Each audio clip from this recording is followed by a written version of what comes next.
When completing a long climb, one first experiences dizziness, disorientation, and shortness of breath due to the high altitude. But once you become accustomed to the climb, your mind opens up to the tranquility of the triumph.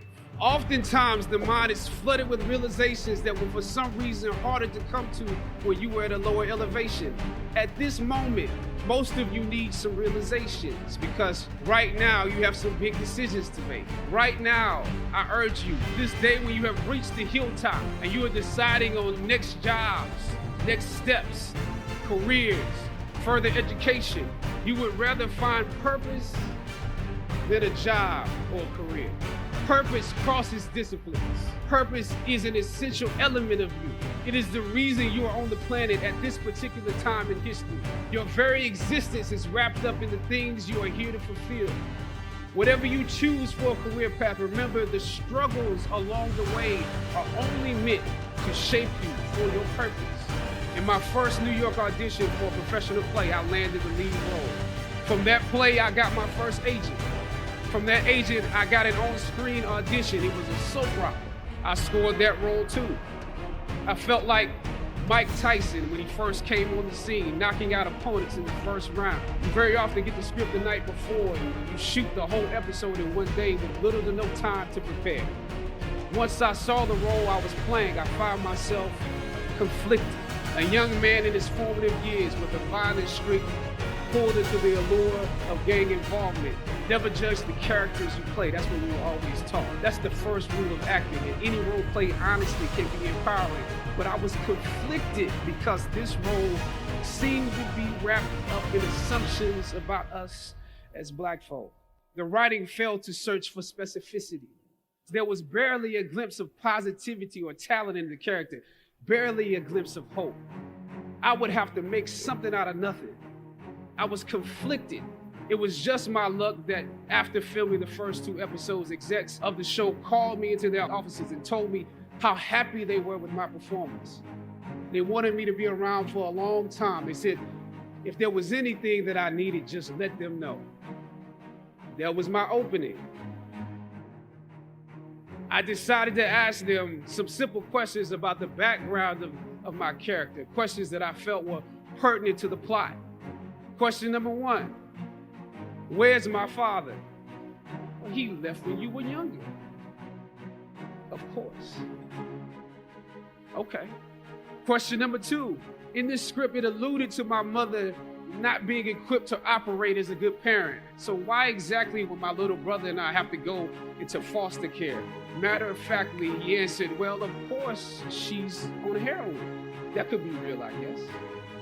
But I didn't want to assume that's what it was. If we're around here assuming that the Black characters in the show are criminals, on drugs, and deadbeat parents, then that would probably be stereotypical, wouldn't it? That word stereotypical lingered. I left the office. I shot the episode I had come in to shoot on that day. Probably the best one I did out of the 3 because I got what was bothering me off my chest on the next day. Phone call from my agent. They decided to go another way. I was let go from that job. The questions that I asked set the producers on guard and perhaps paved the way for a less stereotypical portrayal for the Black actor that stepped into the role after me.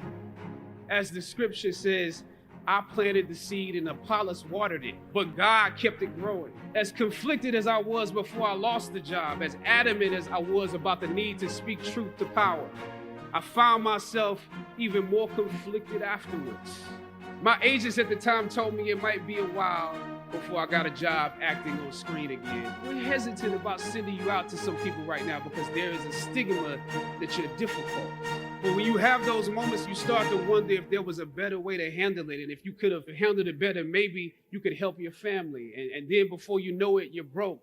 And you find yourself scraping together change just so you can ride the subway so that you can get the next job. And maybe if you could book something else, that would eclipse the feeling of doubt that's building. But it seems like you can't pay them to hire you now. Well, that was fine because I never wanted to act in the first place. And I definitely didn't want to be caught dead going after a fake Hollywood pipe dream. I'm more of a writer-director anyway, so forget their stories. I can tell my own stories. Sometimes you need to get knocked down before you can really figure out what your fight is and how you need to fight it. Sometimes you need to feel the pain and sting of defeat to activate the real passion and purpose that God predestined inside of you. God says in Jeremiah, I know the plans I have for you, plans to prosper you and not to harm you, plans to give you hope and a future.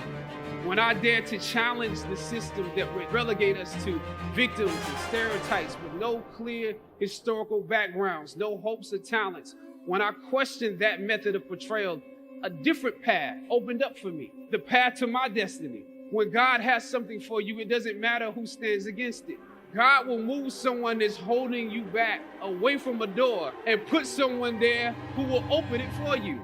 I don't know what your future is, but if you're willing to take the harder way, the more complicated one, the one with more failures at first than successes, the one that has ultimately proven to have more meaning, more victory, more glory, then you will not regret it. This is your time.